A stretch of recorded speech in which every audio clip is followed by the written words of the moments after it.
श्री गुरु परंपरा स्तुति।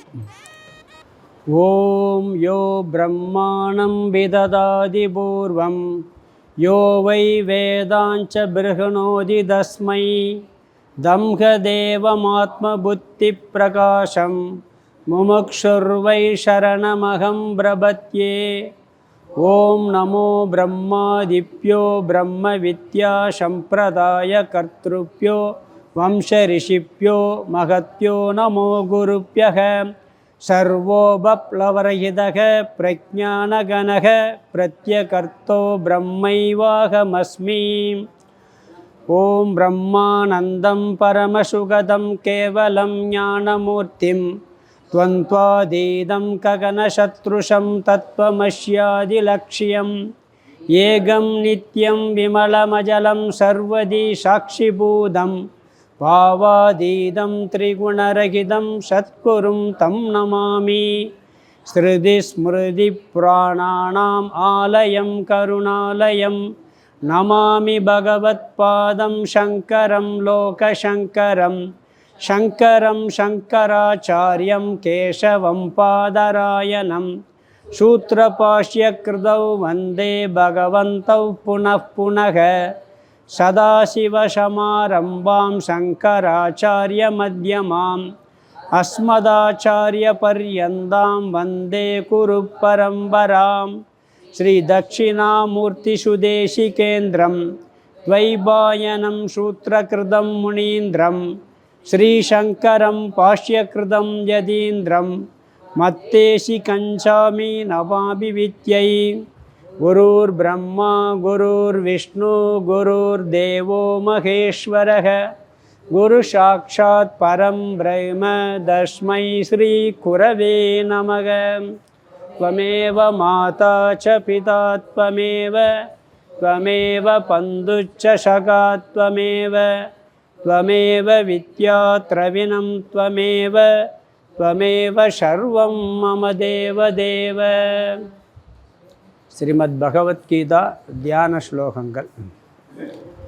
ओम पार्थाय प्रतिबोधितां भगवता नारायणेन स्वयं व्यासेन कृतितां पुराणमुनिना मध्ये महाभारतम् अद्वैतामृतवर्षिणीं भगवतीम् अष्टादशाध्यायिनीम् अम्ब त्वामनुसन्दधामि भगवद्गीते भवद्वेषिणीं। नमोऽस्तु देव्यासविशालबुद्धे बुल्लारविन्दायदभद्रनेत्र येन त्वया भारततैलपूर्णः प्रज्वालितो ज्ञानमयप्रदीपः। प्रपन्नपारिजाताय स्तोत्रवेत्रैकपाणये ज्ञानमुद्राय कृष्णाय गीतामृतदुहे नमः। उपनिषदो गावो दोक्ता गोपालनन्दनः पार्थो वत्स सुधीर्भोक्ता दुग्धं गीतामृतं महत्। वसुदेवसुतं देवं कंसचाणूरमर्दनं देवकी परमानन्दं कृष्णं वन्दे जगद्गुरुं।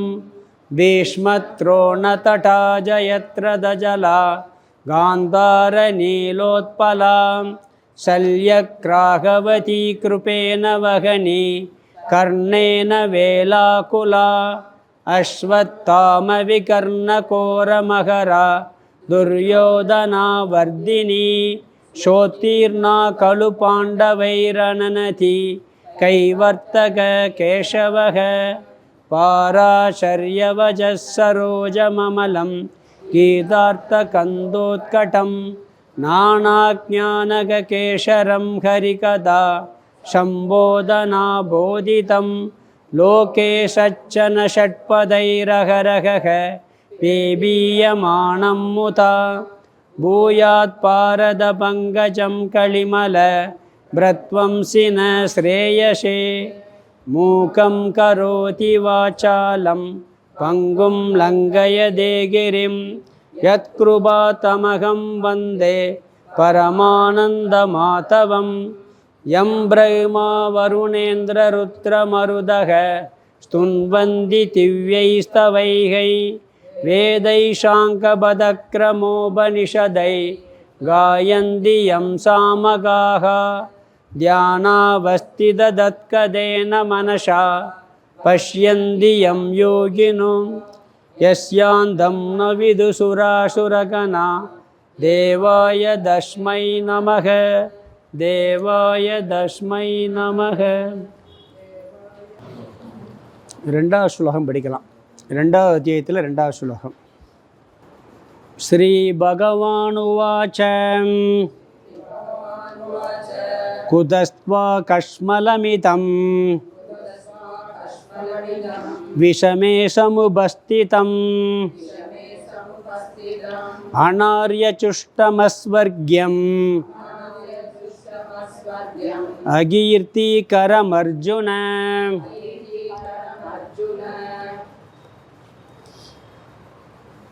நாம் இப்போ ரெண்டாவது அத்தியாயத்தில் 2 ஸ்லோகத்துக்கு அர்த்தம் பார்த்துருக்கோம். முதல் அத்தியாயம் அர்ஜுன விஷாத யோகம். அதில் போர்க்கள வர்ணனை, அர்ஜுனனுடைய பற்று, கவலை, மயக்கம், இந்த 4 கருத்துக்கள் வந்தது. அதில் அவன் கவலையோட முதல் அத்தியாயத்தின் முடிவில் பேசாமல் அமர்ந்துட்டான். அதை இங்கே கண்டினியூ பண்ணார் இவர் ரெண்டாவது அத்தியாயத்தில். இந்த ரெண்டாவது அத்தியாயத்துக்கு பெயர் சாங்கிய யோகம்னு பேர். சாங்கியம்னா ஆத்ம ஞானம்னு அர்த்தம்.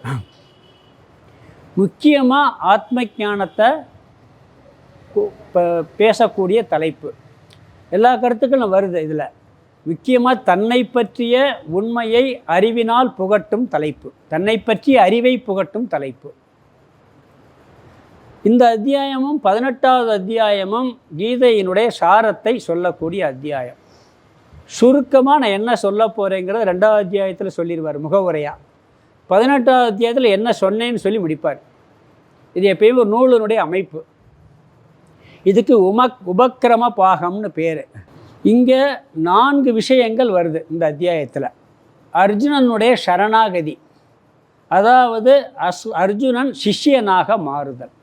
எப்பயுமே ஒரு ஞானத்தை உபதேசிக்கணும்னா சிஷ்யனுடைய தகுதியோடு ஒருத்தன் போனாத்தான் ஞானம் பெற முடியும். அதுக்காக அர்ஜுனன் இது வரைக்கும் சிஷ்யன் ஆகலை. முதல் அத்தியாயத்தில் குழப்பவாதியாக இருந்தான். இங்கே தான் சிஷ்யனாக மாறுறான். மாறின பிறகு உபதேசத்தை ஆரம்பிக்கிறார்.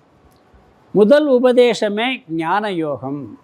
இந்த உடலை பற்றியும் உயிரை பற்றியும், அதாவது ஆத்மாவை பற்றியும் அனாத்மாவை பற்றியும் தெளிவாக விளக்குறார். அதனுடைய விரிவான விளக்கம் ரொம்ப வருது, பின்னாடி வருது. முதல்ல ஆத்மா அழியாதுங்கிற கருத்தை சொல்கிறாரு. பிறகு இந்த அனாத்மா உடல் அழியத்தே செய்யும்னு ஒரு கருத்தை சொல்வார். இது புரிவதற்கு கொஞ்சம் கஷ்டமாக இருக்கும். தகுதி இருந்தால்தான் புரியும். அதனால் அதுக்கு தகுதிக்காக கர்மயோகத்தை உபதேசம் பண்ணுறார். 2வது கர்மயோகம் முடிஞ்ச பிறகு முதல்ல சரணாகதி, அர்ஜுனன் சிஷ்யனாக மாறுறது. பிறகு ஞான யோகம், ஆத்ம தத்துவம். 3வது கர்மயோகம். 4வது இந்த ஞானத்தை அடைஞ்சால் என்ன பலன்கிறத சொல்கிறார். ஸ்தித பிரஜ்ஞ லட்சணம். இந்த 4 கருத்துக்கள் இந்த 2வது அத்தியாயத்தில் வருதுன்னு சொல்லி போன கிளாஸில் விரிவாக பார்த்தோம். ஸ்லோகம் 1ல் 2 ஸ்லோகம் பார்த்துருக்கோம். முதல் ஸ்லோகத்தில் அந்த முதல் அத்தியாயத்தின் தொடர்ச்சியாக சஞ்சயன் சொல்கிறான். அங்கேயும் சஞ்சயன் சொல்லி முடிப்பான். இப்படி அவன் சண்டை போட மாட்டேன்னு தேர்தட்டில் அமர்ந்து விட்டான் அப்படின்னு சொல்லி சொல்லுவான். இங்கே அதே அர்ஜுனுடைய மனநிலையை மீண்டும் சஞ்சயன் கூறுறான். அதில் சோகத்தில் கலங்கிய மனத்துடையவனாக அவன் இருக்கின்றான். இங்கே அவனுடைய மனசே கலக்கமுற்றி இருக்கின்றது அப்படிங்கிறான். கண்களில் நீர் வெளிப்படுகின்றது.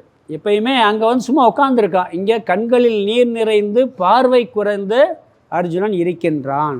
அந்த சோகம் வெளிப்படுகிறது. அதெல்லாம் இங்கே சஞ்சயன் வர்ணித்தான் முதல் ஸ்லோகத்தில். அதனுடைய தொடர்ச்சியாக வந்தது. பகவான் என்ன பண்ணார்? இது வரைக்கும் பேசவே இல்லை. முதல் அத்தியாயம் முழுசாக அவர் ஒரு வார்த்தை கூட பேசலை. அவன் சொல்கிறதெல்லாம் முறையாக கேட்டுக்கிட்டே இருந்தார். அமைதியாக கேட்டார்.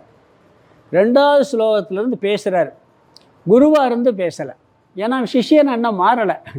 அதனால் ஒரு ஃப்ரெண்ட்லியாக இப்படி உட்காந்துருக்கானே சோம்பேறித்தனமாக சண்டை போட மாட்டேன்னு சொல்லி ஒரு நண்பனை போல அவர் உபதேசம் செய்தார். அதனால் 2வது ஸ்லோகம் 3வது ஸ்லோகத்தில் நண்பனை போல உபதேசம் செய்தார். அதில் பகவான் உவாச்சன் வந்துச்சு. அந்த பகவான்கிறதுக்கு நிறைய நம்ம விளக்கமெல்லாம் பார்த்தோம். பகவான்கிற வார்த்தைக்கு என்ன 6 குணங்களை உடையவரெல்லாம் பார்த்தோம் நம்ம. பிறகு இவனுடைய சோகத்தை நீக்குவதற்கு மேலோட்டமாக பகவான் நண்பனை போல முயற்சி செய்கின்றார். துயரத்துக்கு 2 காரணம் பார்த்தோம். மேலோட்டமான ஒரு காரணம், அடிப்படையான ஒரு காரணம். மேலோட்டமான காரணம் எல்லாருடைய துயரத்துக்கும் சம்சாரத்துக்கும் பல காரணங்கள் இருக்கும். ஒருத்தர் பணம் இல்லைன்னு கஷ்டப்படுவார், ஒருத்தர் ஆரோக்கியம் இல்லைன்னு கஷ்டப்படுவார், ஒருத்தர் குழந்தையினால் கஷ்டப்படுவார், சில பேர் பெற்றோர்கள்னால கஷ்டப்படுவாங்க. பல காரணம். இதெல்லாம் மேலோட்டமாக. பணம் இல்லாட்டி பணம் வந்தால் சரியாக போகும், ஆரோக்கியம் இல்லாட்டி ஆரோக்கியம் வந்தால் சரியாக போயிடும், டெம்பரவரியாக. அதுக்கு பிறகு வேறு ஒரு ப்ராப்ளம் வரும். பண ப்ராப்ளம் போச்சுன்னா உடல் ஆரோக்கிய ப்ராப்ளம் வரும், பிறகு உறவினரால் ப்ராப்ளம் வரும். இப்படி மேலோட்ட காரணங்கள் பல இருக்குது. அடிப்படையான காரணம் ஒன்றே ஒன்று, அது பின்னாடி ஞானத்தை சொல்லும்போது சொல்ல போகிறார். அடிப்படையான காரணம் ஒன்றா இருக்கிறதுனால அடிப்படையான காரணத்தை ஒன்றை நீக்கியாச்சுன்னா துயரம் எல்லாமே நீங்கிடும். இங்கே மேலோட்டமாக அவனை முயற்சி பண்ணுகின்றார். அதெல்லாம் நம்ம போன கிளாஸில் விரிவாக பார்த்துட்டோம். மேலோட்டமான காரணம் என்ன, அடிப்படையான காரணத்தை பற்றி அதிகமாக சொல்லலை. பிறகு இந்த அடிப்படையான காரணம் போகணும்னா 4 விஷயம், 4 படிகளை அவன் தாண்டி வந்திருக்குன்னு அறிமுகம் மட்டும் போன கிளாஸில் சொன்னேன். இந்த 3வது ஸ்லோகத்துக்கு போகும்போது அந்த 4 படிகளை என்னன்னு பார்க்கலாம் நம்ம. அதில் தனக்கு துயரம் இருக்கின்றது, தான் சம்சார சூழலில் வீழ்ந்து கொண்டிருக்கின்றேன் என்பதை ஒருவன் முதலில் அறிய வேண்டும். 2வது அந்த துயரத்திலிருந்து விடுபட முயற்சி பண்ண வேண்டும். 3வது இந்த துயரத்திற்கு இருந்து விடுபட என்னுடைய முயற்சி பயன்படாது என்பதை புரிந்து கொள்ள வேண்டும். பிறகு யார் அந்த துயரத்தை நீக்குவாரோ அவனை சரணடைய வேண்டும். இவன் முதல் 2 அடைஞ்சிட்டான். ஏன்னா துயரம் இருக்குன்னு ஒத்துக்கிட்டான், துயரம் இருக்குங்கிறத ஒத்துக்கிட்டான், அதுலேருந்து விடுபட நினைக்கிறான், அதோட சரி. ஆனால் தன்னால் முடியும்னு நினச்சி தான் சொல்கிறான், தத்துவமெல்லாம் சொல்கிறான். இப்படிலாம் நினச்சா துயரத்துலேருந்து போயிடலாம், சண்டை போடாமல் போயிட்டா துயரத்துலேருந்து போயிடலாம் நினச்சி அவனாக நினச்சிக்கிட்டு இருக்கான். அந்த முதல் 2 படி அவன் இருக்கான். அதை பற்றி நம்ம விரிவாக விளக்கம் பார்க்க போகிறோம். இங்கே 2வது ஸ்லோகத்தில் என்ன சொன்னார்னு சொன்னால், நெருக்கடியான சூழ்நிலையில் போர் புரிய மாட்டேன்னு இந்த பொருந்தாதுங்கிறார்.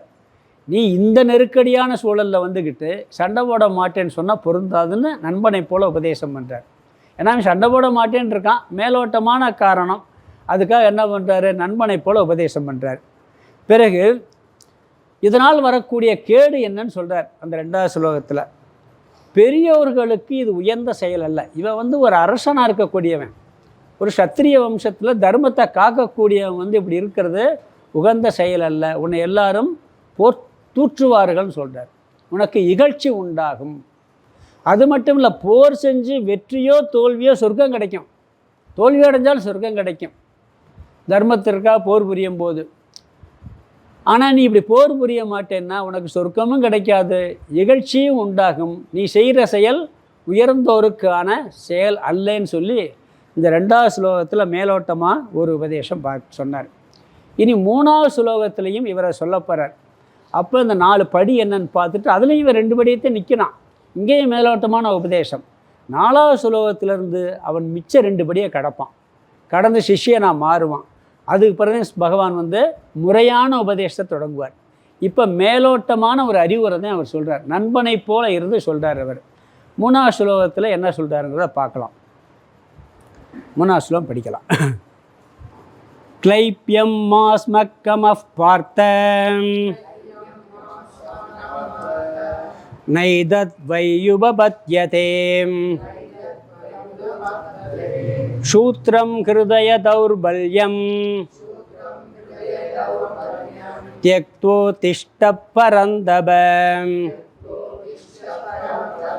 க்ளைப்யம் மாஸ்மக்கமஃப் பார்த்தம் நைதத் வையுபபத்யதே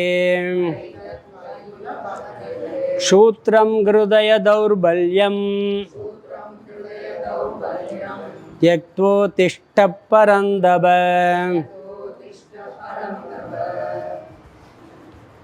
சென்ற ஸ்லோகத்தில் பார்க்கும் பொழுது துயரத்துக்கு மேலோட்டான காரணம், அடிப்படையான காரணங்கள் விரிவாக பார்த்தோம். மேலோட்டமான காரணத்துக்கு ஒரு உபதேசம் பண்ணுறார். அடிப்படையான காரணத்துக்கு 4 படி கடக்கணும்னு பார்த்தோம். 2 படியை கடந்திருக்கோம். அந்த 4 படி என்னங்கிறது அங்கே விரிவாக சொல்லலை. இங்கே விரிவாக பார்த்துட்டு பிறகு இந்த ஸ்லோகத்துக்கு அர்த்தம் பார்க்கலாம். முதல்ல துயரம் இருப்பதை அறிய வேண்டும்.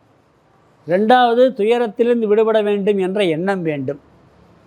பிறகு இந்த துயரத்தை நம்மால் நீக்க முடியாதுங்கிறத புரிஞ்சுக்கிறணும். சில துயரம் நீக்கலாம். இங்கே ஏற்பட்ட துயரத்தை, எந்த துயரத்தை நம்மால் நீக்க முடியும் அதை முதல்ல புரிஞ்சுக்கிறணும். பிறகு யாரால் நீக்க முடியுதோ அங்கே போய் சரணடையணும். இதற்கு முதல்ல ஒரு உதாரணம் பார்த்துட்டு பிறகு விளக்கம் பார்க்கலாம். இது 4 ஸ்டெப்பு. ஒருத்தன் அடிப்படையான துயரத்தை நீக்கணும்னா இந்த 4 நிலையும் கடந்திருக்கணும். இதற்கு உதாரணம் பார்க்கலாம். இப்போ நம்ம உடம்புல ஒரு நோய் இருக்குது.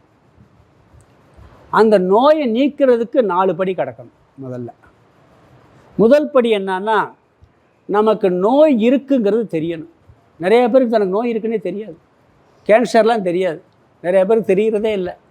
உள்ளே இருந்துக்கிட்டே இருக்கும். இருக்கிறதே தெரியலன்னா பிறகு எப்படி அது போகணும்னு நினைப்போம்? எண்ணமே வராது. முதல்ல நம்மளுக்கு என்ன நோய் இருக்குது. சில பேருக்கு சாதாரணமாக இருப்பாங்க, ஏதோ ஒரு உள்ளே இருக்கும், ஒன்றுமில்லை நினச்சிக்கிட்டே போய்கிட்டு இருப்பாங்க. நோய் இருக்குது, இந்த மாதிரி நோய் இருக்குங்கிறத கண்டுபிடிச்சாத்தான் பிறகு அந்த நோயிலிருந்து விடுபட வேண்டுங்கிற எண்ணம் வரணும் ஒரு நோய்க்கே. அப்போ உடம்புலேருந்து ஒரு நோய் நீங்கணும்னா முதல்ல நோய் இருக்குங்கிறத கண்டுபிடிக்கணும். 2வது படி, சரி இருக்குன்ட்டு பேசாமல் விட்டால் என்ன பண்ண முடியும்? அது வாட்டுக்கு இருந்துட்டு போட்டோம், இப்போ என்ன செய்கிறது? நிறைய பேர் அப்படி உண்டு. வயசாக ஆயிடுச்சுன்னு சில பேர் போதும்ப்பா இருக்கிற வரைக்கும் அப்படி இருந்துட்டு போவான் அப்படி நினைக்கிறவங்க இருக்காங்க. ஆனால் அந்த நோயை நீக்கணுங்கிற எண்ணம் வரணும். முதல்ல எண்ணம் வராட்டி போகவே மாட்டோமே, நீக்கிறதுக்கு முயற்சியே பண்ண மாட்டோம். 2வது படி என்னன்னா, அந்த நோயை நீக்கணுங்கிற எண்ணம் வரணும்.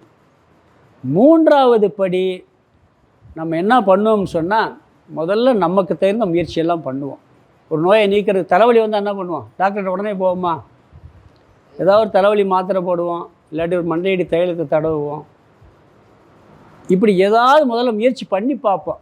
பிறகு என்ன பண்ணுவோம்? இதிலெல்லாம் சரிப்பட்டு வராது அப்படின்னு நினச்சி 2வது டாக்டர்கிட்ட போவோம். பொதுவாக உலகத்தில் எல்லாருக்கும் தெரிஞ்ச தொழில் எது தெரியுமா? டாக்டர் தொழில் தான். ஒரு நோய் வந்தால் நேராக டாக்டர்கிட்ட யாரும் போக மாட்டாங்க. முதல்ல தானாக என்ன பண்ணுவாங்க? ஏதாவது ஒரு முயற்சி. இப்போ இல்லாட்டி நீங்கள் ஒருத்தர்கிட்ட போய் சொல்லுங்கள், இந்த மாதிரி உடம்பு எதுவும் முடியலைன்னு சொன்னால், டாக்டர்கிட்ட போன்னு சொல்கிறதுக்குள்ள இந்த வைத்தியம் பண்ணி பாருங்களேன், ஏதாவது நாட்டு வைத்தியம் சொல்லிடுவாங்க. ஏன்னா எல்லாருக்கும் தெரிஞ்ச தொழில் டாக்டர் தொழில் தான். அதுக்கு பிறகு சரியாகலைன்னா பிறகு என்ன பண்ணுவோம்? நம்ம போவோம், முதல்ல முயற்சி பண்ணி பார்ப்போம். பிறகு என்னால் இந்த நோயை தீர்க்க முடியாது, மருத்துவரிடம்தான் செல்ல வேண்டும் என்ற புத்தி வரணும். நீ முயற்சி பண்ணிக்கிட்டே இருந்துக்கிட்டே என்ன பண்ண முடியும்? தெரிஞ்சு போச்சு, 10 நாள் முயற்சி பண்ணுற, பிறகு முடியலைன்னு தெரிஞ்சுக்கிறணுமா இல்லையா? தன் முயற்சி பயனளிக்காதுன்னு தெரிஞ்சு டாக்டர்கிட்ட போகணும். பிறகு அங்கே போன பிறகு என்ன பண்ணணும்னா, 4வது படி அவர் சொல்கிறத கேட்கணும், நம்பணும், நம்பி அவர்கிட்ட சரணாகதி அடையணும். அப்போத்தான் நோய் நீரும். சில பேர் டாக்டர்கிட்ட போங்க, டாக்டர் நம்ப மாட்டாங்க. எனக்கு அந்த டாக்டர்கிட்ட போனால் சரியாக இருக்கும், அப்படி புத்தியோடு போனோம்னாலே நோய் குணமாகாது. இவர் என்ன வைத்தியம் சில பேர் சொல்கிறாங்க, அப்படிலாம் ஒரு சைக்காலஜிஸ்ட்டு சொல்கிறாங்க. அந்த நம்பிக்கையோடு போனால் குணமாயிரும் சொல்கிறாங்க. அப்போ சரணாகதி அடையணும். சில பேர் பார்த்திங்கன்னா, எங்கள் தேனியில் ஒரு டாக்டர் சொல்வார், ஒரு சாமிக்கு வைத்தியம் பார்க்க போனோம். அவர் நிறைய சன்னியாசி வைத்தியம் பார்த்துருக்கிறார். இவர் டாக்டர் சொல்கிறன்னு கேட்கவே மாட்டார். அந்த ஒரு சாமி, அவர் சாமியாருக்கே வைத்தியம் பார்க்கக்கூடாது அப்படிம்பார் அந்த டாக்டர், கிண்டலாக சொல்லுவார். அப்படி ஏன்னா சொல்கிறத கேட்குறதில்ல, இவருக்கு ஏதாவது தெரிஞ்சே செஞ்சுக்கிட்டு இருப்பார். அப்போ அவரை நம்பி அவர்கிட்ட சரணாகதி அடைஞ்சு வைத்தியத்தை முறையாக பார்க்கணும், அவர் சொல்கிறத கேட்கணும். இது நோய் நீக்கிறதற்கு. அதை அப்படியே வேதாந்தத்தை கொண்டு வந்தோம்னு சொன்னால் என்ன பண்ணணும்னு சொன்னால், அதுக்கு 4 படி இருக்குது. அதாவது எனக்கு துயரம் இருக்கிறது, டிஸ்கவரி ஆஃப் சம்சாரான்னு சொல்லுவாங்க.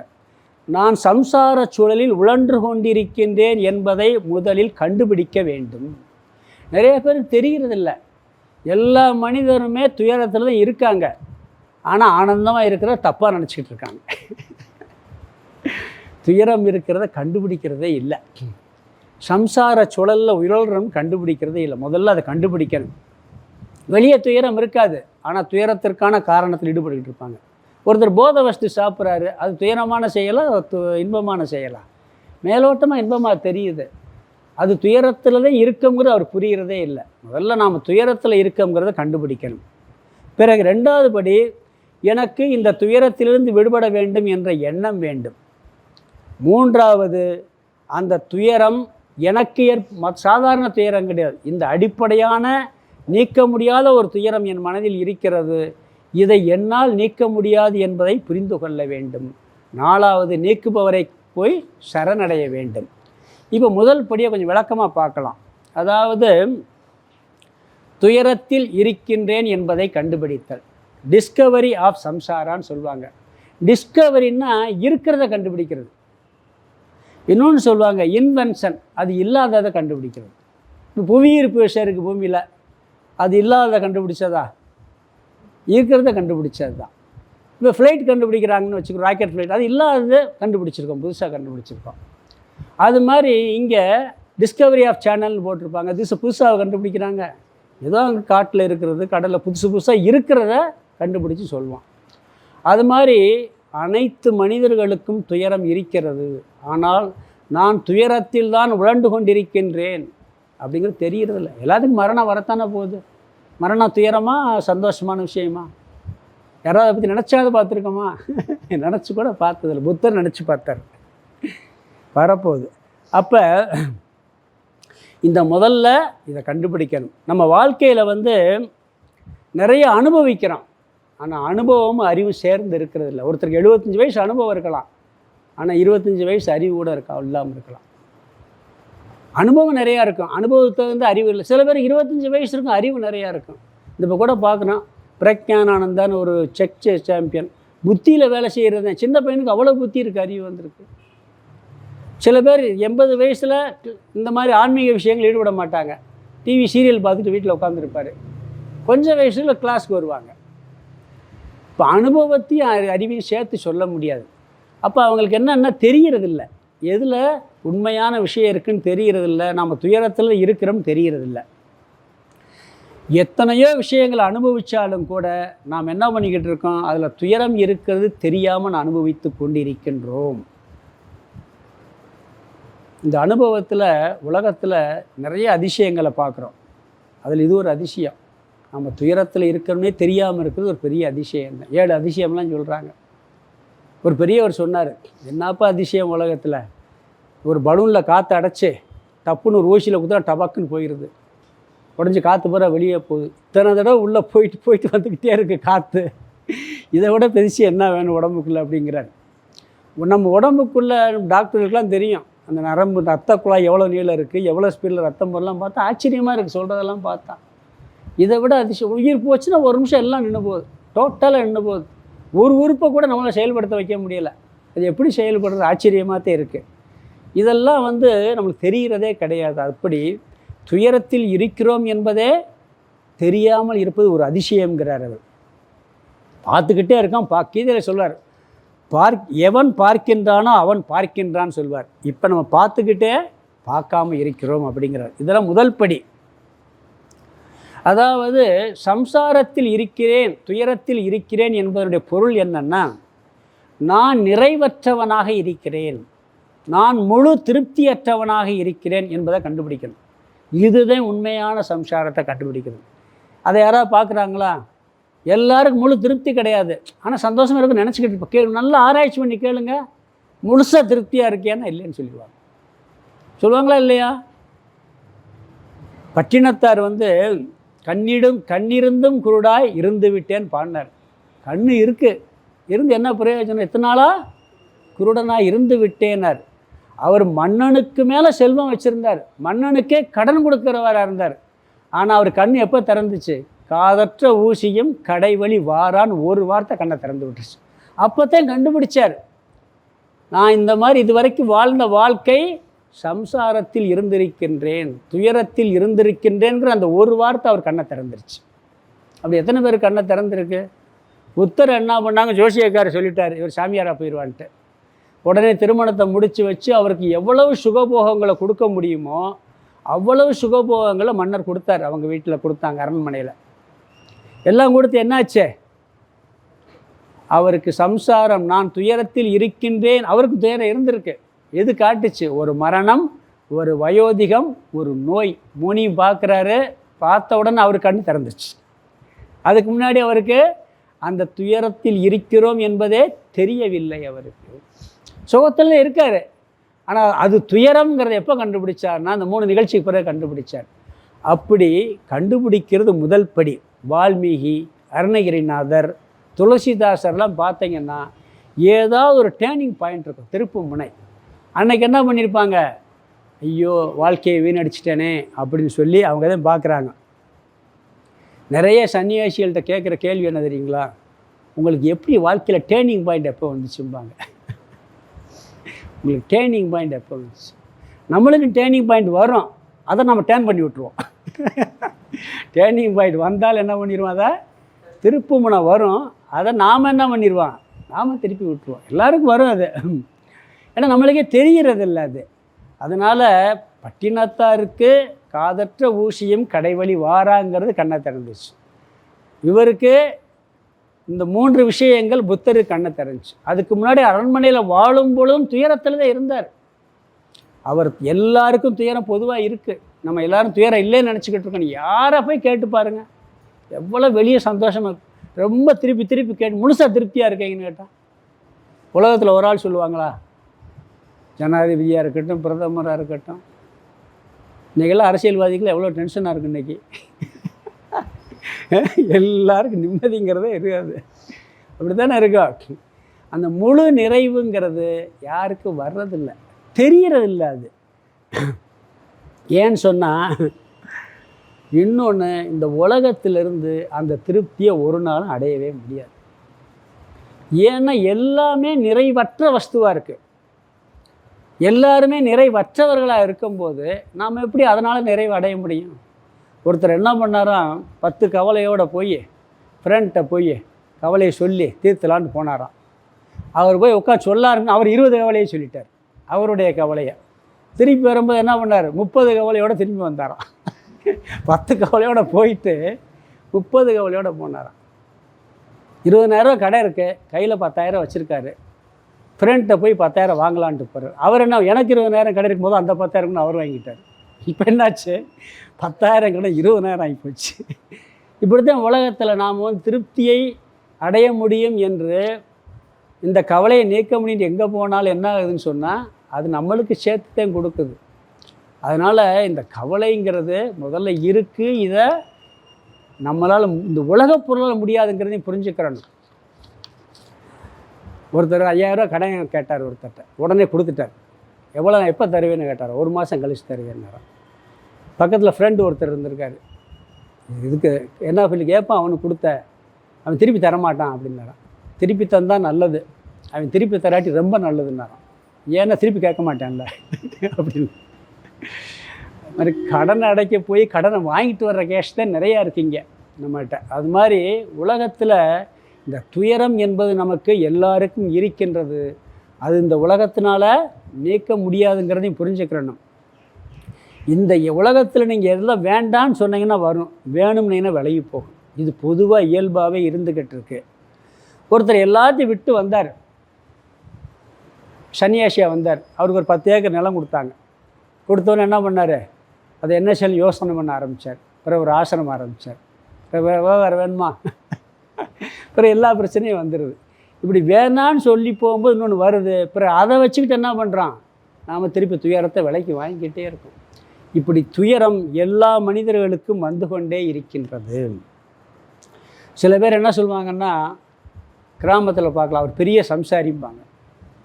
நாம் சம்சாரின்னு என்ன சொல்கிறோம், ரொம்ப துயரத்தில் இருக்கவன்னு சொல்கிறோம். சம்சாரிக்கு அர்த்தமே என்ன சொல்கிறான், பெரிய துயரத்தில் இருப்போம். உண்மை அதுதான். பெரிய சம்சாரி நிறைய நிலம் இருக்கும், நிறைய ஆடு மாடு வச்சுருப்பார், நிறைய ஆள்கள் வேலைக்கு இருப்பாங்க. அப்போ அவருக்கு பேர் பெரிய, அவரே சொல்லுவார் நான் ஒரு பெரிய சம்சாரிம்பார். அது பெருமையாக அவரை சொல்வார். அது பெரிய துக்கம் அது. ஆனால் என்ன சொல்கிறாரு, பெருமையாக அவர் சொல்லி கொண்டு இருக்கின்றார். இங்கே அர்ஜுனனுக்கு தான் துயரத்தில் இருக்கின்றேன், எனக்கு பற்று இருக்கின்றது, இந்த பற்றினால் துயரம் வந்திருக்கிறது என்பதை கண்டுபிடிக்க காரணமாக இருந்தது பீஷ்மரும் துரோணரும். அவங்க முன்னாடி நின்றனால என்ன பண்ணிட்டான், எனக்கு பற்றினால் துயரம் வந்திருக்கிறது என்பதை அவன் கண்டுபிடித்து விட்டான். அவன் கண்டுபிடிச்சு சொல்கிறான். எப்பயுமே தனக்கு இப்படி ஒன்று இருக்குன்னு சொல்கிறது ரொம்ப கஷ்டம், கண்டுபிடிச்சு சொல்கிறது கஷ்டம். திருநாவுக்கரசர் மாணிக்கவாசர் ஞாயிற்கடையாய் கிடந்தன்னு படிக்கிறாங்க. ஞாயிற்கும் கீழோனன்னு சொல்கிறாங்க. அது என்ன அர்த்தம்? தான் மனநிலையை கண்டுபிடிச்சு சொல்கிறாங்க. இங்கே அர்ஜுனன் கண்டுபிடிக்கிறான், இங்கே தான் கண்டுபிடிக்க ஆரம்பிக்கிறான். அதுக்கு முன்னாடிலாம் அவனாக தர்மம் பேசினான், இங்கே அப்படி பேசலை. இந்த அத்தியாயத்தில் என்ன பண்ணான்? தன்னுடைய குறையை உணர்ந்து சொல்ல ஆரம்பிக்கிறான். அதனால தான் பெரியவங்கள ஞாயிற்கும் கீழோன்னு சொல்கிறதுக்கு காரணம், என் மனசு அப்படி இருக்குது, நம்மளுக்கு தெரியாது, பெரிய மகான் நம்ம நினச்சிக்கிட்டு இருக்கோம். ஆனால் அவங்க அதே நிலையில் இருக்கிறது இல்லை, அதே சொல்லிக்கிட்டே இருக்கிறது இல்லை. ஆரம்பத்தில் சொல்லுவாங்க, பிறகு அந்த நிலையிலிருந்து மேலே முயற்சி பண்ணுறாங்க. இவன் அப்படி தான் துயரத்தில் இருக்கின்றேன் அப்படிங்கிறத கண்டுபிடிச்சு சொல்கிறான். பிறகு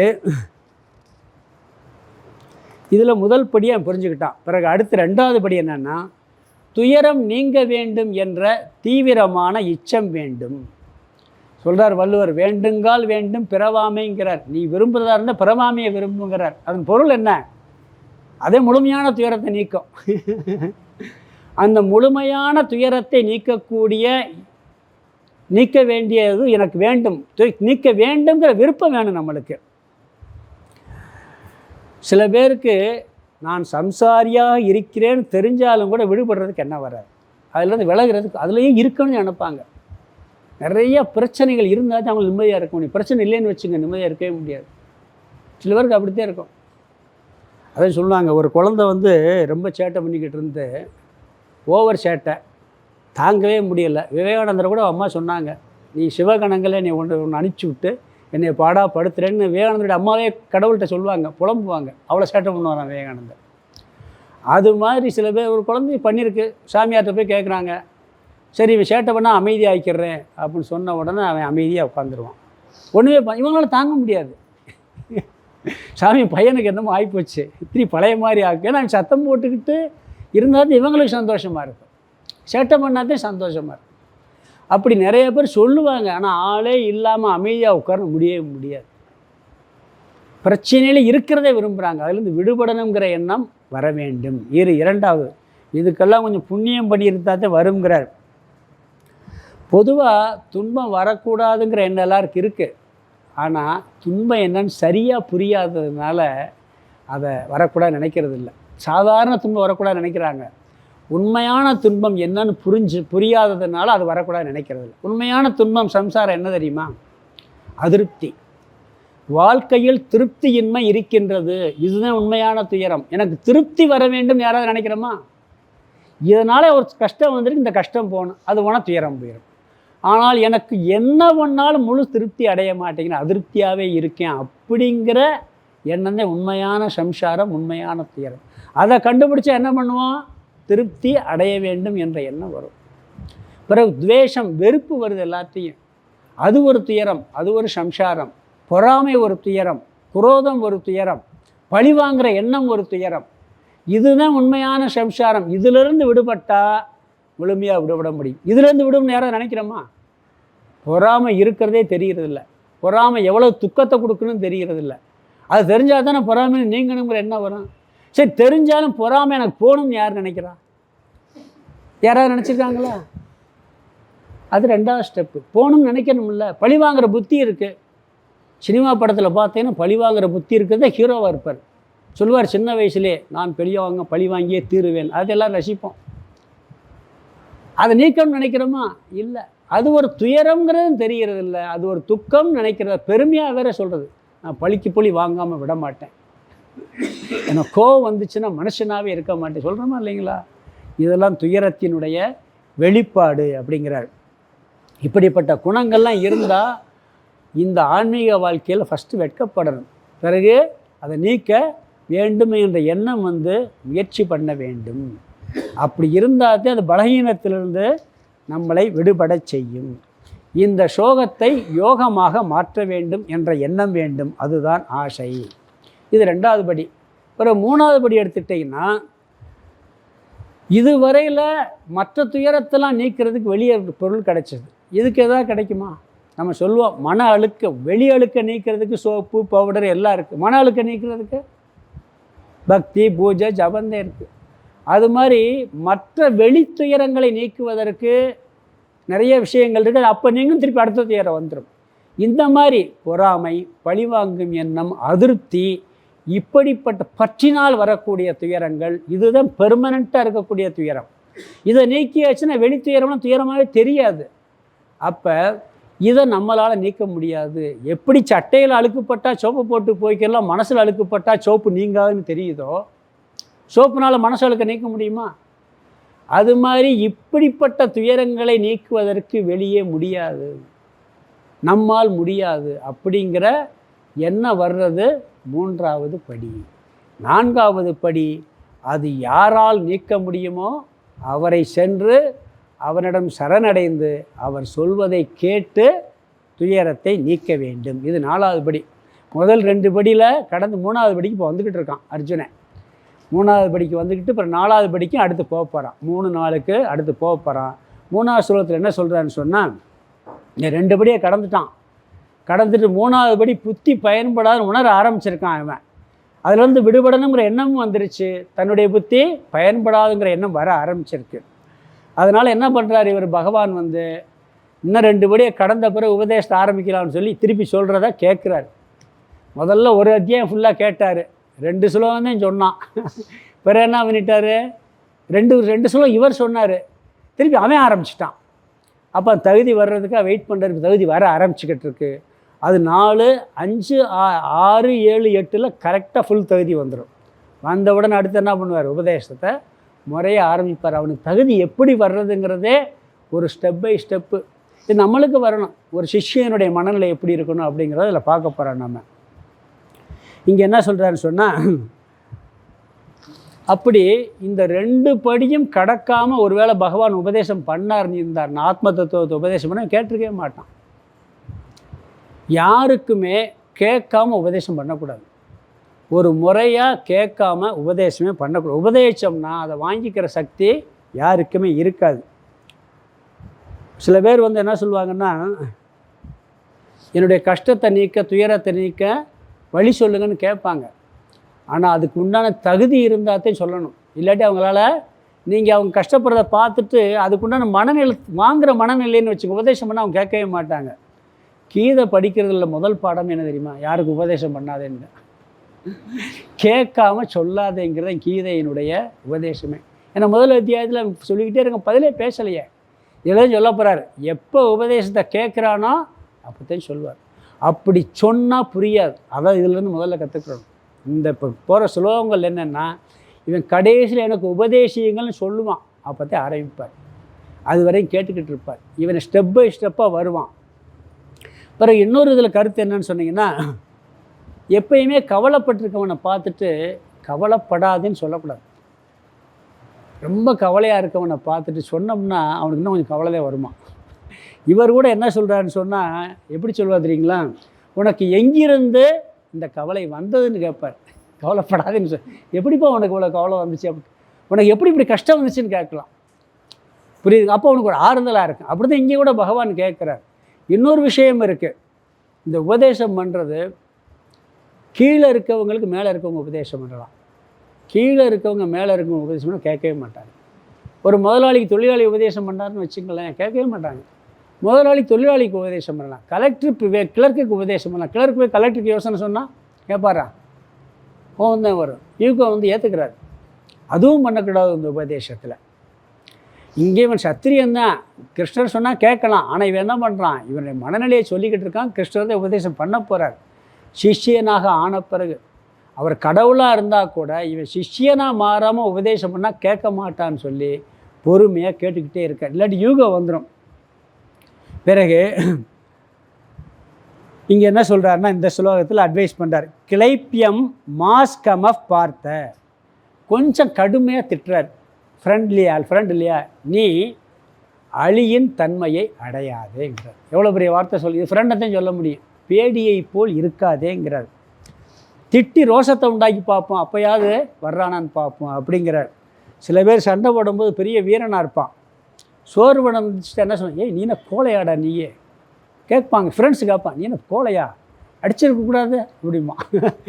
அது மாதிரி கேட்குறாரு. இங்கே உபதேசமெல்லாம் பண்ணல. நீ அழியின் இயல்பை அடையாதே. ஏன்னா இவன் வந்து சாதாரண ஆள் கிடையாது. அப்புறம் இன்னொன்று சொல்கிறாரு, நைதத் வை யுபபத்தியதே, இது உன்னிடத்தில் பொருந்தாது. இவன் மாபெரும் வீரன், சிவபெருமானோட யுத்தம் பண்ணவன். அவன் போய் நான் சண்டை போட மாட்டேன்னு உட்காந்துருந்தா அது எவ்வளோ பெரிய கோலத்தனம், அது வந்து ஒரு அழித்தன்மை. அப்படிங்கிறதுனால என்ன சொல்கிறாரு, இந்த மாதிரி தன்மை உனக்கு பொருந்தாது. நீ மாபெரும் வீரன் அல்லவா, இவ்வளோ பெரிய வீரன் போய் இப்படி ஒரு பேடித்தனத்தை அடைந்து போர் புரிய மாட்டேன் என்று அமர்ந்திருக்கின்றாயே, அதை அடையாதே அப்படிங்கிறார். இந்த மனத்தளர்ச்சி உனக்கு பொருத்தமற்ற செயல். அடுத்த வார்த்தை, க்ஷூத்ரம் ஹிருதயம் தௌர்பல்யம் தியக்த்வா, இழிவான உள்ளத்தின் தளர்ச்சியை விட்டு விட்டுங்கிறார். மனதின் பலகீனத்தை விட்டு விடுங்கிறார். இவனுக்கு உடலில் வலு எப்பயுமே இருக்குது. உடலில் வலு குறையா இருக்கா? அவனுக்கு இருக்குது. இங்கே இவனுக்கு உடல் வலு குறைஞ்சிருக்கா? இல்லை.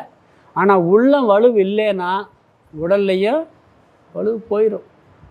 இவனுக்கு இங்கே என்ன ஆகிருக்கு, உள்ளம் பலகீனம் அடைந்திருக்கிறது, மனம் பலகீனம் அடைந்திருக்கிறது.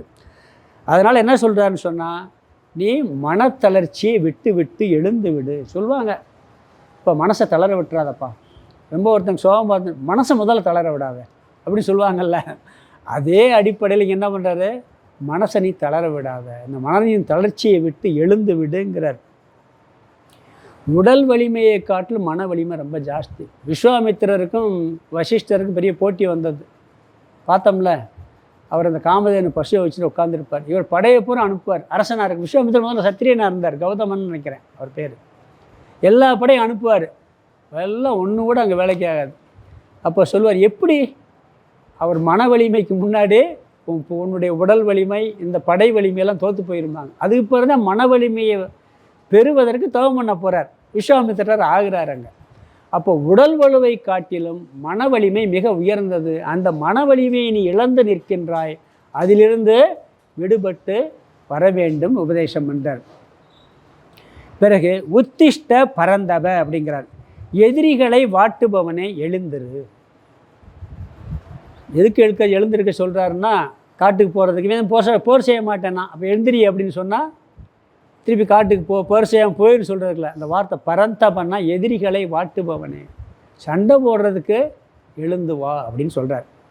இங்கே 2 ஸ்லோகத்தில் என்ன பண்ணுறாரு, மேலோட்டமாக அவனை கொஞ்சம் சூடேற்றி சில விஷயங்கள்லாம் சொல்லி நீ திருப்பி சண்டை போடுப்பா அப்படிங்கிறார். எழுந்திரு சண்டை போடு அப்படிங்கிறார். இந்த இதில் வந்து இந்த பகவத்கீதையில் யுத்யஸ்வன்னு அடிக்குறுக்கா வரும். யுத்தம் செய்யின்னு சொல்லி சில பேர் சொல்லுவாங்க, கீதை என்ன உபதேசம்னா சண்டை போட சொல்லி உபதேசம் பண்ணுது. கீதை சண்டை போட சொல்லி உபதேசம் என்ன, முடிஞ்சவொன்னே சண்டை தானே போட்டான். அதுக்கு சங்கராச்சாரியார் சொல்கிற விளக்கம் என்ன சொல்கிறாருன்னு சொன்னால், சுதர்மம் குரு, கடமையை செய்யினர். இந்த இடத்துல உனக்கு கடமை என்ன, போர்க்களத்தில் கடமை என்ன, யுத்தம் செய்கிறது. அங்கே யுத்யஸ்வன்னு சொன்னால் கடமையை செய். அதே மாதிரி இங்கே பரந்தப எதிரியை வாட்டுபவனே எழுந்திரன் என்ன, எதிரியை வாட்டுவதற்கு நீ எந்திரி அப்படின்னு சொல்கிறார். இவர் சண்டை போடுறது தயாராக இருன்னு சொல்கிறாரு. இந்த 2 ஸ்லோகம் சொல்லி முடித்த உடனே என்ன செய்யணும், அவனுக்கு சும்மா இருக்க முடியுமா, அவ்வளோதான் திருப்பி ஆரம்பிச்சிடுறான். இப்போ தான் என்ன செய்யுது இவர் பகவான் வந்து இவருடைய இதில் ஆரம்பிக்குது. பகவான் சொன்ன உடனே திருப்பி அவனுடைய இதுகள் சொல்ல ஆரம்பிக்கிறாரு. பார்க்கலாம், இந்த ஸ்லோகத்துக்கு அர்த்தத்தை பார்த்துட்டு அடுத்த ஸ்லோகம் பார்க்கலாம். இங்கே என்ன சொல்கிறாருன்னா, 3வது ஸ்லோகத்தில் பேடித்தனத்தை அடையாதே, இது உனக்கு உகந்ததன்று, நீயோ எதிரியை வாட்டுபவன். உனது உள்ளத்தளர்ச்சியை மனத்தளர்வு இழிவான ஒன்று, ஆகவே அதை உதறி தள்ளிவிட்டு எதிரியை வாட்டுவதற்காக எழுந்துரு அப்படின்னு மட்டும் சொல்கிறாரு. பிறகு இவன் என்ன பண்ண போகிறான், திருப்பி இவனுடைய மனசில் இருக்கக்கூடிய குறைகள்லாம் சொல்ல ஆரம்பிக்க போகிறான். அதுக்கு பிறகு உபதேசத்தை ஆரம்பிப்பார். ஸ்லோகத்துக்கு அர்த்தம் பார்த்துடலாம். கிளைப்பியம் மா ஸ்ம கம பார்த்தன்னா பார்த்தா, கிளைப்பியம் பேடித்தனத்தை, அழியின் இயல்பை, மா ஸ்ம கமக அடையாதே, மா ஸ்ம கமகன்னு அடையாதே, ஓ பார்த்தா பேடித்தனத்தை அடையாதே. அடுத்தது நைதத் வை உபபத்தியதே, ந ஏதத் வை உபபத்தியதே. ஏதத்னா இது, துவை அதை பிரிக்கணும். ந ஏதத், ஏதத்னா இது, துவைன்னா உன்னிடத்தில். அந்த நாங்கிறத கடைசி வார்த்தையோட சேர்த்துக்கணும். உபபத்தியதே, ந உபபத்தியதேன்னா பொருந்தாது, இந்த பேடித்தனம் உன்னிடத்தில் பொருந்தாது. அடுத்தது 2வது வரி, கடைசி வார்த்தை பரந்தப அப்படின்ருக்கு. 2வது வரியில் கடைசி வார்த்தை எதிரிகளை வாட்டுபவனேன்னு கூப்பிட்டு க்ஷூத்திரம், க்ஷூத்திரம்னு இழிவான, ஹிருதய தௌர்பல்யம் உள்ள தளர்ச்சியை, உள்ளத்தின் வலிமையை குறைக்கும் கவலையை, தியக்துவா உதறிவிட்டு, தூக்கி எறிந்துவிட்டு, உத்திஷ்ட எழுந்திரு. பார்த்தா பேடித்தனத்தை அடையாதே, இது உன்னிடத்தில் பொருந்தாது. எதிரிகளை வாட்டுபவனே, இழிவான உள்ள தளர்ச்சியை உதறிவிட்டு எழுந்திரு. இது 3வது சுலோகம். அடுத்த 4வது சுலோகத்திலேருந்து திருப்பி அர்ஜுனன் பேச ஆரம்பிக்கிறான். என்னன்னு பார்ப்போம். அர்ஜுன உவாச்ச கதம் பீஷ்மமகம் சங்கே துரோணம் ச மதுசூதன யிஷூபி பிரதிவோத்ஸ்யாமி பூஜார்ஹா வரிசூதன. அர்ஜுன உவாச்ச கதம் பீஷ்மமகம் சங்கே துரோணம் ச மதுசூதன யிஷூபி பிரதியோத்ஸ்யாமி பூஜார்ஹா வரிசூதன.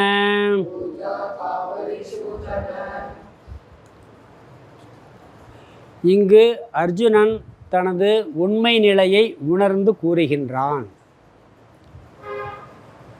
முதல் அத்தியாயத்தில் தாம் போர் புரிய மாட்டேங்கிறதுக்கு பொய்யான காரணங்கள் நிறையா சொன்னான். தர்மம், அதர்மம், உறவினரை கொள்வது பாவம், அப்படி நிறையா வேறு கருத்துக்களெல்லாம் சொல்லி வந்தான். இங்கே என்ன சொல்கிறான்? உண்மையான காரணத்தை சொல்ல ஆரம்பிக்கிறான். தன்னுடைய உண்மை நிலையை உணர்ந்து, நான் உண்மையில் அதெல்லாம் சொன்னதெல்லாம் தப்பு, இப்போ உள்ளதை சொல்கிறேன் கேட்டுக்க, அதனாலவே சண்டை விட மாட்டேன் அப்படின்னு தன்னுடைய மனதில் இருக்கக்கூடிய உண்மையான குறையை உணர்ந்து சொல்லுகின்றான். கடுமையாக பேசிட்டார். ஏன்னா நீ உயர்ந்தவர் செய்கிற செயலை, பேடித்தனத்தை அடைஞ்சிருக்க, சொர்க்கத்துக்கு போக மாட்ட, எல்லாம் சொன்னார். இவ்வளோ சொன்னவொன்னே அவனுக்கு கொஞ்சம் ரோஷம் வருமா வராதா? அதனால் என்ன பண்ணுறான், நண்பனை போல் உபதேசம் பண்ணார். பார்த்தான், இல்லை நம்ம உள்ளதை சொல்லிடுவோம், நம்ம மனசில் குறையெல்லாம் சொல்லிடுவோம், அது பிறகு பகவான் என்ன பண்ணுறான்னு பார்ப்போம் அப்படின்ட்டு ஆரம்பிக்கிறான். இவனுக்கு கொஞ்சம் ரோஷம் வந்துட்டு மனதை திறக்கின்றான். இதுவரைக்கும் அவனுடைய மனசு அவனை ஏமாத்துச்சு. இப்போ அவனுடைய மனசு என்ன பண்ணுது, அவனுக்கு காட்டி கொடுக்குது. அதுக்கு கொஞ்சம் புண்ணியம் பண்ணியிருக்கணுமா. முதல்ல போர் புரிய மாட்டேன்னு பெரிய லிஸ்ட்டே போட்டான். இங்கே உண்மையான காரணம் என்னவென்று சொல்லுகின்றான். அவன் 1வது அத்தியாயத்தில் பற்று இருக்குன்னு நாம் சொன்னான். ஆனால் அவன் சொல்லலை எனக்கு பற்று இருக்குது அப்படின்னு சொல்லவே இல்லை. இங்கே என்ன சொல்கிறான்னா, எனக்கு பற்று இருக்கிறது என்பதை நேரடியாக சொல்கின்றான். என்ன சொல்கிறான்னு சொன்னால், முதல்ல பகவானை கூப்பிட்றான். எப்படி கூப்பிட்றான்னா, ஹரிசூதன மதுசூதனன்னு கூப்பிட்றான். இந்த ஸ்லோகத்தில் 2 வார்த்தை, அருமையான வார்த்தை, நிறைய வார்த்தைகள் பகவானுக்கு வரும். இந்த இடத்துல பயன்படுத்துகிற வார்த்தை பார்த்திங்கன்னா ஹரிசூதன மதுசூதன அப்படிங்கிறான். எதிரிகளை கொள்பவரே, மது என்ற அரக்கனை கொன்றவரேங்கிறான். என்ன சொல்கிறான்னா, நீ என்னை பேடின்னு சொல்கிறீங்க, நான் பேடியில் வீரன்தான். நீங்கள் யாரை கொன்னீங்க? அரக்கடை கொன்னீங்க. எதிரி யார் வந்தாலும் கொள்றதுக்கு தயாராக இருக்கீங்க. இப்போ நான் ரெடி, இப்போ நான் ரெடி. அரக்கை மாதிரி இருக்கணும் கொல்ல சொன்னீங்களா, கொன்றேன். இல்லை எதிரியாக இருக்கான்னு அவனை கொண்ட சொல்கிறேன். ஆனால் நீங்கள் என்னை யாரை கொல்ல சொல்கிறீங்க? ஓப்பனாக சொல்கிறான். இப்போ அடுத்த வார்த்தை சொல்கிறான். என்ன சொல்கிறான்னா, நீங்கள் கொல்ல சொல்வது யாரை? பூஜார்கௌ பீஷ்மம் துரோணம் சே, அந்த வார்த்தையை இங்கே தான் பயன்படுத்துகிறான். பூஜைக்கு உரிய பீஷ்மரையும் துரோணரையும்ங்கிறான். அவங்க யார்? பூஜை செய்ய வேண்டிய ஆட்கள். அவங்கள போய் கொல்லுன்னா எப்படி கொல்றது? இங்கே தான் நேரடியாக அந்த வார்த்தையை சொல்கிறான். நீங்கள் கொன்னது யாரை? எதிரிகளை, அரக்கனை. நானும் கொள்ள தயார் அவங்கள. நீங்கள் யுத்தம் செய்ய எந்திரின்னு சொல்கிறீங்க, யுத்தம் செய்கிற யார் கூட? யாராவது எதிரி இருந்தால் சொல்லுங்கள், இல்லை இவர் அரக்கத்தனமாக இருந்தால் சொல்லுங்கள். ஆனால் இங்கே நிற்கிறது யார்? பூஜை பண்ணக்கூடிய பீஷ்மரும் துரோணரும். பூஜைக்கு உரியவர்கள் முன்னாடி நிற்கிறாங்க. பீஷ்மரும் துரோணரின் உள்ள பற்று தான் நான் போர் செய்ய மாட்டேங்கிறான். அவர் மடியில் தவழ்ந்து வளர்ந்துருக்கான். இவனை வில்லுக்கோர் விஜயன்னு சொல்ல வச்சவர் யார்? துரோணாச்சாரியார். அதே மாதிரி பீஷ்மர்கிட்ட நிறைய உபதேசம் பெற்று இருக்கான். பொதுவாக தாத்தாட்ட தான் செல்லமாக வளரும். இவனை ரொம்ப செல்லமாக வளர்த்துருக்கார் அவர். யார்? பீஷ்மர். சின்ன குழந்தைகளில் அவர் மடிகளெல்லாம் தவறுந்து வளர்ந்துருக்கான். அப்படி பூஜிக்க தகுந்த இருவரை கொல்ல சொல்கிறீங்களே, இது முறையா? அவங்க மேலே எனக்கு பற்று இருக்கின்றது. பூஜை பண்ண சொல்கிறீங்களா? இப்பயே போய் பூஜை பண்ணிட்டு வந்துடுறேன், இந்த முன்னாடின்னு இருக்காங்க. ஆனால் நீங்கள் கொல்ல சொல்கிறீங்களே, எப்படி முடியும்னு சொல்லி கேட்குறான். அதனால் என்ன சொல்கிறான்னு சொன்னால், இவர்கள் கொல்றதுக்கு மற்றவங்க தயாராக இருக்காங்க. பீமை எல்லாரும் அது சொல்கிறாங்களா, அந்த வார்த்தை அவங்க யாருன்னு சொல்லலை. அவங்கெல்லாம் பரவாயில்ல, யாராக இருந்தாலும் போட்டு தள்ளிடும்னு இருக்காங்க. இவன் மட்டும் என்ன பண்ணுறான், அந்த அன்பு பாசம் இவனுக்கு ரொம்ப பற்று அதிகமாக வந்ததுனால, எனக்கு அவங்க மேலே ரொம்ப பற்று இருக்குது, அன்பு இருக்குது, பூஜை பண்ண சொன்னால் பண்ணிடலாம், அவங்கள போய் கொல்ல சொல்கிறீங்களே அது முடியாது அப்படிங்கிறத சொல்கிறான். அதனால் என்ன சொல்கிறான்னா, அகம் கதம் சங்கியே யுசூபி பிரதியோத்ஸ்யாமி, நான் எப்படி போரில் அம்புகளால் எதிர்த்து போர் புரிவேன்.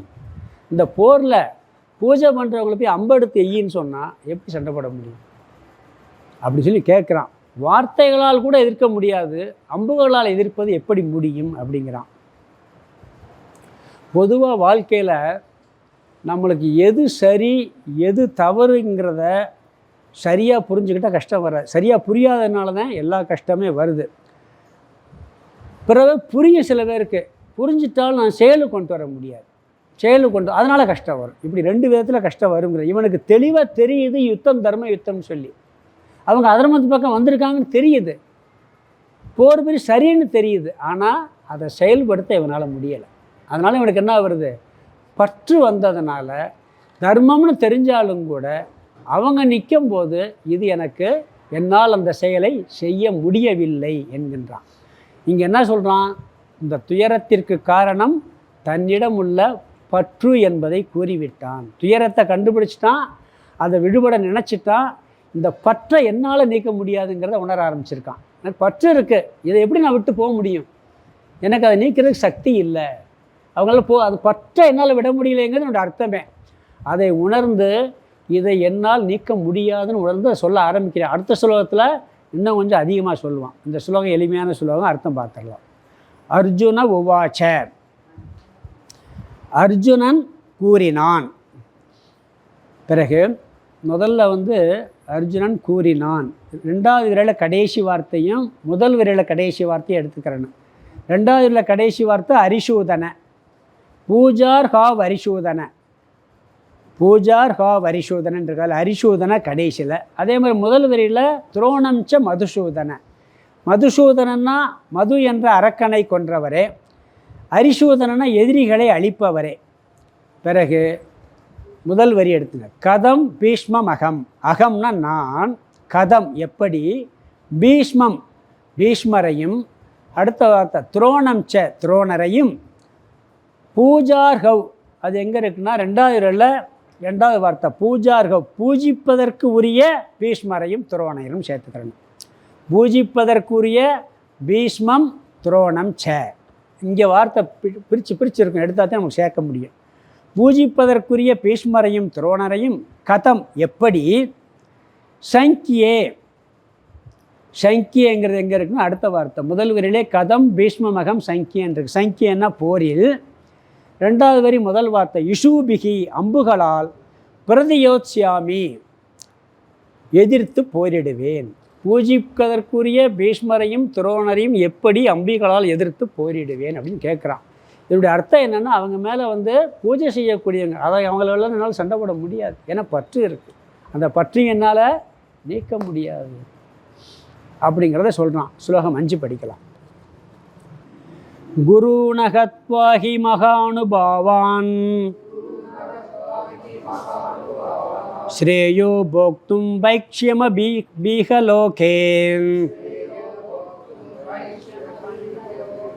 கத்வார்த்த காமாம்ஸ்து குருணி ஹைவ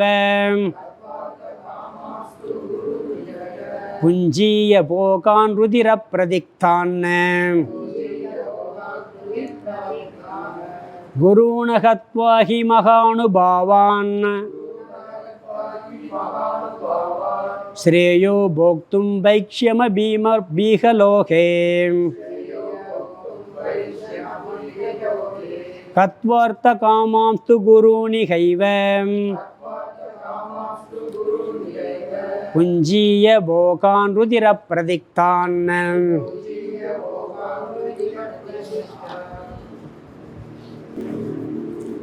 அங்கே பூஜிக்க தகுந்த பீஷ்மரையும் துரோணையும் எப்படி பானங்களால் அடிப்பேன்னா, இங்கே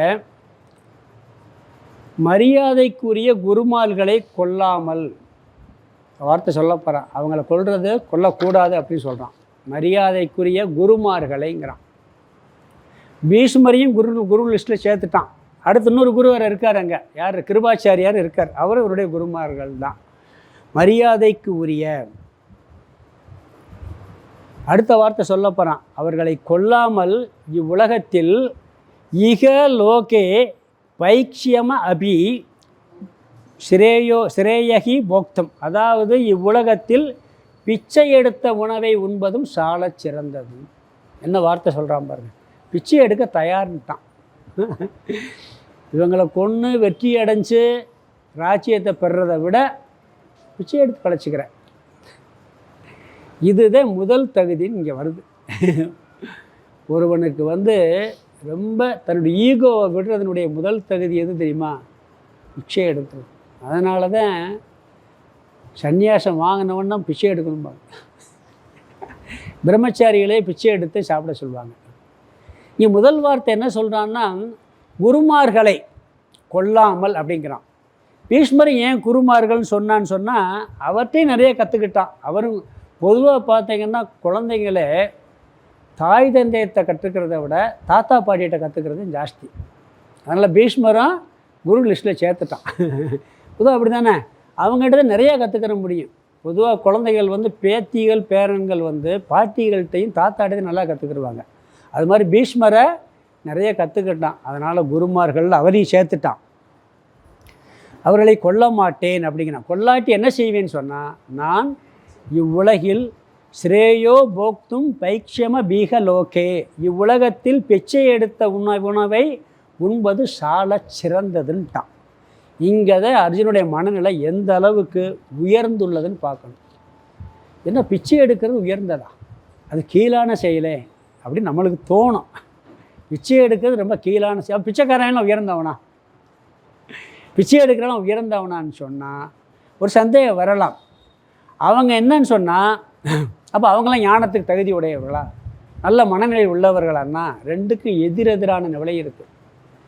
இவங்க என்னன்னு சொன்னால், அதாவது இவங்க இல்லாதனால பிச்சை எடுக்கிறாங்க. இவர் என்ன சொல்கிற, இருக்கிறத கொடுத்துட்டு பிச்சை எடுக்கிறார். ஒரு சன்னியாசி என்ன பண்ணுவாங்கன்னா, இருக்கிறத கொடுத்துட்டு பிச்சை எடுப்பார். அவர் இல்லாத பிச்சை எடுப்பார். ஒரு குடத்தில் தண்ணி நிறையா இருந்தாலும் சத்தம் வராது, இல்லாட்டாலும் சத்தம் வராது. ரெண்டு ஒன்றுன்னு சொல்ல முடியுமா? அது நிறைவாக இருக்கிறதுனால பிச்சை எடுக்கிறது, இது நிறைவின்மையினால் பிச்சை எடுக்கிறது. பிச்சைக்காரர்கள் நிறைவின்மையினால் பிச்சை, தேவையினால் பிச்சை. இவருக்கு எதுவும் தேவை இல்லைங்கிறதுனால பிச்சை எடுக்கிறார். ரெண்டுக்கு வித்தியாசம் இருக்குது. இன்னொன்று என்னென்னு சொன்னால், சன்னியாசி கிடைப்பதில் திருப்தி அடைப்பான், பிச்சைக்காரன் எதுலையா திருப்தி அடைப்பானா? விவேகானந்தர் அமெரிக்கா போயிட்டு ஒரு வார்த்தை சொல்கிறார். நம்ம நாட்டு பிச்சைக்காரனை உயர்வாக சொல்வார். பொதுவாக அமெரிக்காவில் இருக்க பிச்சைக்காரன் ஏதாவது கிடைக்கலன்னா கொலையை பண்ணிடுவான். அப்படியே பேய் மாதிரி அலைவன், அது கிடைக்குமா? இவன் இருக்கிறதுல ஓரளவுக்கு திருப்தியாக தான் இருப்பான். நம்ம நாட்டு பிச்சைக்காரன் கிட்டத்தட்ட ஓரளவுக்கு மேக்சிமம் பேர் கிடைக்கிற திருப்தி அடைவான். ஆனால் அந்த பிச்சை எடுக்கிற மனநிலை வந்துருச்சுன்னு சொன்னால், நான் அதை என்ன சொல்கிறாங்கன்னா, அது ஒரு உயர்ந்த நிலைன்னு சொல்கிறாங்க. ஒருத்தர் இருந்தார் எங்கள் இதில், ஒரு எஸ்டேட்டில் ஒருத்தர், பெரிய கோடீஸ்வரர். அவர் நல்ல ஆன்மீகத்தில் ஈடுபாடு. தேனிக்கு அந்த இடம் வாங்குறதுக்கே முதல்ல அவர் தான் பெரிய ஃபண்டு கொடுத்தார். கம்பத்தில் ஒரு கவர்மெண்ட் ஹாஸ்பிட்டலுக்கு அந்த இடமே அவர் ஃப்ரீயாக கொடுத்தார். அவ்வளோ பெரிய ஆள். 10 நாள் வீட்டை விட்டு காணாமல் போயிட்டார். எங்கே இருக்காருன்னு வந்தால் என்ன கேட்டேன்னா, 10 நாள் பிச்சை எடுத்து சாப்பிட்டு வந்தேன். ஒரு சோழனா பையை போட்டுட்டு பிச்சை எடுத்து சாப்பிடணும்னு போனாராம். ஒரு நாள் கூட கடையில் அப்படியே சாப்பிட்ருக்காரு. அதில் அவருடைய ஈகோவெல்லாம் போயிடுச்சுங்கிறார். என்னுடைய ஈகோ எல்லாம் போயிடுச்சுங்கிறார். அதுக்காக நம்ம எல்லோரும் போயிடும்னு சொல்லலை, பயப்படாதீங்க. இவன் ஏன் இந்த வார்த்தையை சொல்கிறாருன்னா, அந்த பிச்சை எடுப்பதற்கும் தயார் அப்படிங்கிறான். ஒரு சத்திரியன், அரசனாக இருக்கிறவன், எனக்கு ராஜ்யமே வேணாம், அது கூட எனக்கு பரவாயில்ல அப்படின்னான்னா, தன்னுடைய ஆணவம் ஈகோ எல்லாம் இங்கே இவனுக்கு அழிகிறதுங்கிறார். ராமகிருஷ்ண மடத்தில் ஒரு சாமியார் இருந்தார் அபோவனத்தில். அவர் செக்ரட்டரி சாமி. ஒரு 15-20 ஸ்கூல் இருக்குது, அவர் தான் ஹெட்டு. காலேஜ் இருக்குது, அவர் தான் ஹெட்டு. கோடிக்கணக்கான பணம் இருக்குது. அந்த கோர்ட்டில், மதுரை கோர்ட்டில் ஒரு கேஸுக்கு வந்தவர் எப்போயும் ஒரு சின்ன மஞ்சள் பை தான் வச்சுருப்பார். வச்சுட்டு மரத்தடியில் நின்றுக்கிட்டு இருந்திருக்காரு. ஒருத்தர் 1 ரூபா பிச்சை போட்டிருக்காரு. யாரோ சாமியார் பிச்சைக்காரன் இருந்துச்சு, கையில் வாங்கிக்கிட்டாராம். கொடுத்ததுக்கு வாங்கிக்கிட்டாரன். சொல்கிறார், நான் பிச்சைக்காரன் தானே, இப்படி வேணான்னு சொல்கிறது அப்படிங்கிறாரு. அவ்வளவு பொறுப்பில் இருந்தாலும் கூட அந்த மனநிலை தன்னுடைய அந்த ஈகோவெல்லாம் அழிக்கும்ங்கிறார். அப்படி அர்ஜுனனுக்கு இங்கே என்ன பண்ணியிருக்கு, அந்த நிலை இருக்குது. ஒரு செல்வந்தன் ஏழையாயிட்டு அந்த ஊரில் குடியிருக்க மாட்டான், வேற ஊருக்கு போயிடுவான். ஏன்னா அந்த அவமானத்தை தாங்க முடியாது. இவர் என்ன பண்ணுறாரு, நான் அதுக்கு தயாராக இருக்கேங்கிற. தாய்மானவர் தான் மந்திரியாக இருந்த ஊர்லேயே பிச்சை எடுத்தார். தான் மந்திரியாக இருந்த ஊர்லேயே பிச்சைக்காரனாக இருந்து ஒரு குழுவில் நடிக்கிட்டு படுத்திருப்பார். அந்த ராணி அந்த பக்கம் போகும்பொழுது இவர் ஓரமும் பிளாட் ராஜ் மந்திரியாக இருந்தவர் ஒன்றும் இல்லாமல் கவிப்பணத்தை கட்டி தூங்கிக்கிட்டு இருப்பார், குடலில் நடிங்கிட்டு இருப்பார். ஒரு பெரிய உள்ளன் சால்வே போற்றி விட்டு போயிடுவாங்க அரண்மனையிலேருந்து மறுநாள் வரும்போது இன்னொரு பிச்சைக்காரர் அதை போட்டிருப்பாங்க. அதை தூக்கி இன்னொரு பிச்சைக்காரன் போட்டு இவர் போயிட்டார். தாய்மானர் அப்படிலாம் போனார்னு சொல்லுவாங்க. அப்படி இது எப்படின்னா தன்னுடைய ஆணவம் அகங்காரத்தை எல்லாம் அப்படியே அழிச்சிருது. அதனால நம்ம சொல்கிறது உண்டு. என்ன சொல்லுவாங்கன்னா, இந்த தீச்சட்டி எடுப்பாங்க, பார்த்துருக்கீங்களா?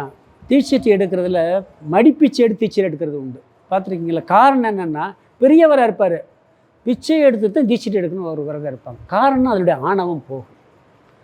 ஒருத்தர் ஒரு கோயில் கட்டினார் எங்கள் ஊரில், அந்த கம்பம் பக்கத்தில், சாமியோட டிவோட்டி. அவர் நினச்சா அந்த கோயிலை ஒரு ஆளே கட்டி முடிச்சிருக்க முடியும். பணம் கேட்டாலும் 4 பேர்கிட்ட பணத்தை வாங்கி கட்டியிருக்க முடியும். அவர் என்ன விரதம் இருந்து, ஒரு ஆளுக்கு 100 ரூபாய்க்கு மேலே வாங்கக்கூடாதுன்னு முடிவு பண்ணார். ஒரு ஆளுக்கு 100 ரூபாய்க்கிட்டே வாங்கினேன், அதுக்கு மேலே கொடுத்தா வாங்குறது. அப்படி வாங்கி கோயிலை கட்ட, அப்போ எத்தனை பேரை பார்க்கணும், அவர் எத்தனை பேர்கிட்ட கேட்டிருக்கணும். அப்படி ஒருத்தர் கட்டினார் ஒரு சின்ன கோயில், விநாயகர் கோயில். 100 ரூபாய்க்கு மேலே கேட்குறது இல்லை, இவராகவும் போட்டு கட்டுறதில்ல. இவர் கேட்டால் ஒரே ஆள் கொடுத்துட்டு போயிருப்பார், இவராலும் ஒரு ஆளால் முடியும். அப்போ அந்த 100 பிச்சை எடுத்து அதை வாங்கி கட்டணும். அப்போ அவருடைய அந்த ஈகோ குறையுதுங்கிறார். அந்த நிலையில் இவன் சொல்கிறான், நாம் மொட்டை போடுறோம், ஏன் நீ என்ன முடியை கொடுக்குற, கையை கொடுக்குறக்கூடாதா, காலை கொடுக்கக்கூடாதுன்னு சில பேர் கிண்டல் பண்ணுவான். முடி போடுறதுடைய நோக்கம் என்ன தெரியுமா? அழகை தியாகம் பண்ணுறது. மொட்டை எடுக்கிறது எதுக்கு? கடவுள்கிட்டேன்னா நம்முடைய அழகை தியானம் பண்ணுறதுக்கு அது கொடுக்குறோம். இப்போ சில பேர் பார்த்தீங்கன்னா திருப்பதியிலலாம் பெண்கள் நிறைய மொட்டை போடுறத பார்க்கலாம். இப்போ என்னமோ அந்த முட்டுக்கான ஓரமாக வெட்டி விட்டுட்டு அப்படியே போயிடுறாங்க. முடியில் வெட்டுறது, அதுதான் முடியல, இதிலே வெட்டிக்கிட்டு இருக்கானே. இப்போ முன்னாடி பெண்கள் அப்படி போய் வெட்டுறதில்லை, இப்போ போய் என்ன பண்ணுறாங்க, அங்கேயே வெட்டி. இப்போ அப்படி ஒரு பழக்கம் இருக்குது. நேர்த்திக்கடன் போட்டாச்சு, வெட்ட தயாரில் ஓரமாக போய் கொஞ்சம் போல் வெட்டி விட்டு வந்துடுறது.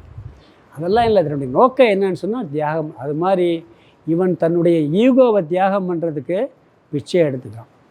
சில பேர் சொல்லுவாங்க, எப்படி சொல்லுவாங்க தெரியுங்களா, கடவுள் என்னை ரொம்ப சோதிச்சிட்டார், பிச்சை ஒன்று தான் என்னை எடுக்க விடலை,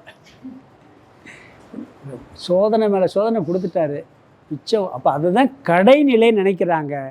அதனால் என்ன சொல்கிறான்னு சொன்னால், அந்த நிலைக்கு நான் தயார் என்ற நிலையை இவன் சொல்லுகின்றான். நாம் பகவான்கிட்ட வாங்கிறத கூட கிடைச்சா பிச்சைன்னு சொல்லுவோம். குழந்தைய இல்லைன்னா அதுக்கு பேர் என்ன பேர் வைப்பாங்க? பிச்சைன்னு வைப்பாங்க. பிச்சை, பிரசாத்னு. பிரசாத்னு என்ன? கடவுளுடைய பிரசாதம்னு அர்த்தம். ஒருத்தர் சிருங்கேரி சங்கராச்சாரியர்கிட்ட ஒருத்தர் போனார். வரிசையில் வரும்போது அவர் கேட்டார், உன் பேர் அல்லா பிச்சை தானேன்னு கேட்டார். 25 வருஷத்துக்கு முன்னாடி வந்திருக்கார் அவர். அவர் சொன்னாராம், எனக்கு குழந்தையே இல்லாமல் இருந்தது, என்ன அல்லா பிச்சைன்னு பேர் வச்சு கேட்டிருக்காங்க.